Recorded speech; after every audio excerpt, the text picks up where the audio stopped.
this section, the wonderful Matthew Bradbury.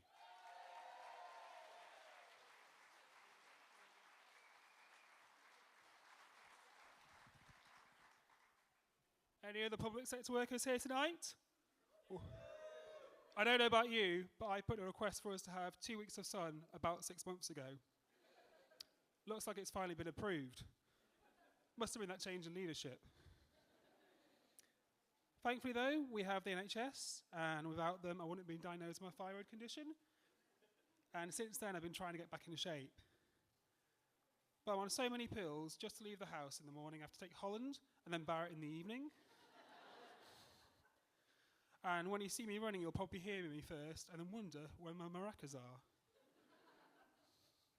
The worst part about it is when I go on holiday and the passport security finds out I'm half South American, they see the pills in my bag and it's immediately a finger up the arse. They don't even buy me dinner first. The least they could have done was learnt my name and maybe my star sign. It won't surprise you to hear I've got a couple of medical conditions.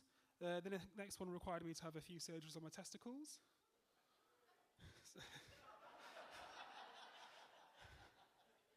And you've probably heard of the saying, a spring in a new step, but have you heard about a spring in your nuts? Well, now you have.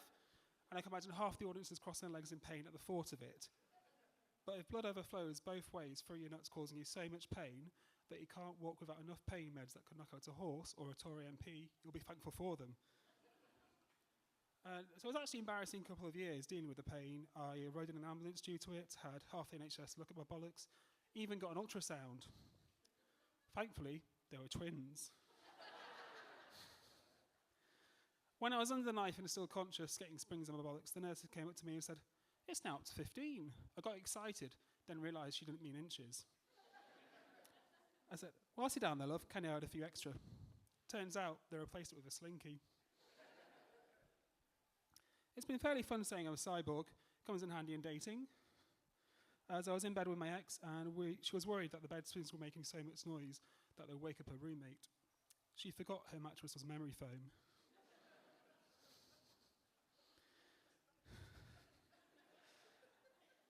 I've been going on lots of hinge dates lately, and the women usually get excited when I say I work for the fire service. But the minute I tell them I'm not a firefighter, their smile drops. But then I tell them I'm spring-loaded, it bounces back. I did try and become a firefighter, but the minute I went down the pole during training, I just rebounded straight back up. It won't surprise you to hear I'm seeing a therapist. In fact, I've had more therapists than serious girlfriends. Every time I change therapists, I ask for a report on what's been discussed. It's like handing an MOT report over to your car's new owner. I was very surprised to hear one stating, if his mood goes up and down, his suspension needs changing. Before I got my current job, I was applying for all sorts. Applied for jobs in cafes. And I was very surprised to hear why I needed a law degree for one. Turns out I was applying to be a barista. I'm neurodivergent, so that means I can take things literally. So when my manager said, "Lay this over here," he was very surprised as to why I started to lie down.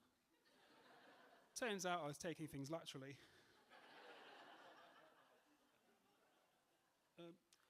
One of my neurodiverse tendencies is I'm dyspraxic, which means my motor control can be as bad as my late grandma with Parkinson's disease.